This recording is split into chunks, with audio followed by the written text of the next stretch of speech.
Welcome to channel 1337. This is Grey Fox, and this is Castlevania HD or Harmony of Despair. It's a up to 6-player online traditional Castlevania, so it's like a side scroller. But normally Castlevania games of this nature are a bit more explorative. This one, it has levels as opposed to one giant castle. I'm going to go through quite quickly as Julius, who didn't get brought in until quite late on in the Castlevania series. I think not until like the 2000s, like in the actual timeline of Castlevanias. If I remember correctly, he was the person to actually destroy Dracula once and for all. And then Dracula was then reborn as Soma Cruz, another character who is playable in this. Like I say, it's up to 6 players. There are a few different characters available out of the box. Julius, who we're playing as, is not one of them. He was a DLC character that I bought for probably a couple of quid. Thinking about it now, I bought 3, maybe 4 extra characters for this game. I did spend a few extra quid on this one, but it is something that I really have spent a lot of time on over the years, so I've got my money's worth out of it. I am playing fresh characters though, so they don't really have any extra moves. I may have I've got a knife and I've got an axe for Julius here, but we're mostly going to be using the whip, which is the main form of attack in Castlevania games, full stop. It goes with the kind of 8-directional method, like down, up, left, right, and then the diagonals of those, if you know what I mean. But yeah, this is more of a traditional looking Castlevania game. I say it's traditional looking. There's a timer in the corner. That's a big no-no for me in most games. I don't like timers, but for this one, it is a bit of a race to the end of a short castle. Then you have to fight a boss. You get the slew of general Castlevania enemies like Bone Towers I took out there, and Minotaur enemy here. Everything should go down fairly easily because I have played this a lot over the years, so I kind of know what I'm doing. I'll try not to fall on the spikes now I've said that. Like, that would be really, yeah, exactly the bad thing to do. Spikes do the most amount of damage in Castlevania, full stop. Like, in pretty much any situation, like, spikes are just death within seconds, so you get out of it.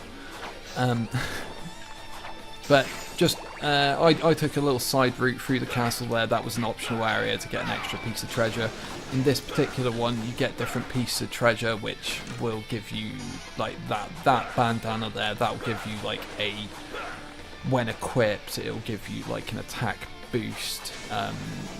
It's an RPG, like, when you're not playing the game, or if you hit one of the floating books. I'm taking a shortcut through this area, though, but I messed it up. I'm going to try and swing through this now and not mess it up. But yeah, you equip different items and they give you different effects, much like an RPG, like attack or defense boosts, blah blah blah, intelligence boosts. Intelligence wouldn't be something that Julius here would focus on because he's more of an attack character rather than magic. That's where intelligence comes into play. Intelligence boosts your magic defense as well in Castlevania games, which is useful to have, but it's not something we're going to worry about because we're going to have such a high damage. We're just going to try and hit them so hard that they die before they kill us. That's the general method I go with on characters like Julius here or Alucard. The ones out of the box though, you can play as Alucard, you can play as who's from either Castlevania 3 or Symphony of the Night. You can play as Shinoa, who's from Order of Ecclesia on the DS. You can play as Soma Cruz, who is from Aria of Sorrow and Dawn of Sorrow.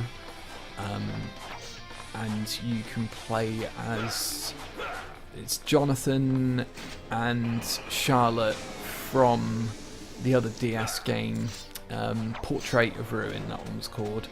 Those are the ones that you can play as out of the box, and then you can get Julius, you can get Maria, you can get Yoko, you can get Richter Belmont, who's from the opening sequence of Symphony of the Night. But otherwise, yeah, there's a nice selection of characters out of the box, and then you can buy some more.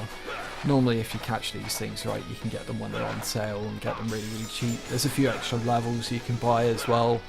I don't really promote DLC, like I don't have any of the extra levels, I just wanted the extra characters, and I feel like I did get my money's worth out of the amount of gameplay I've spent on it over the years. But I'm just going to keep smashing through this castle. These little light up notches you can use as either